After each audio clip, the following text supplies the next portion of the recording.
Welcome back, everyone. In the summer of 1977, a movie that nobody saw coming hit the movie screens and changed cinema forever. Of course, that film was the original Star Wars, and 42 years later, the saga comes to an end today with its 9th film, A Rise of Skywalker. Jason Valentine returns from vacation briefly to let you know if there's still magic in the Force in this week's View on Film. Thank you so much, Carissa. I've made no secrets that the original Star Wars blew my young mind and prompted me on a lifelong love of the movies. With this love of this series also brings a tough eye to their films.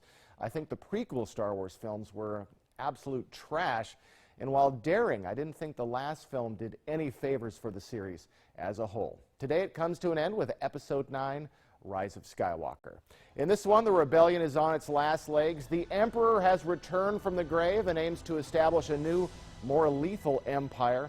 Aspiring Jedi Rey must battle her own fears and Kylo Ren to defeat the Emperor, with fears that along the way she'll turn to the dark side. Straight up, if you want to nitpick this film, you could. There are things in this movie that are, well, a bit rickety and seem to be there to correct the mistakes of the last film. But besides that, I had a great time. There is enough good humor, enough goodwill towards these characters that I just went with the story and just enjoyed myself. Some of the new characters do work and some that don't, but the backbone of this new trilogy, Rey and Kylo Ren, they simply work. There are some old friends that show up, and director J.J. Abrams does his best to make it all work.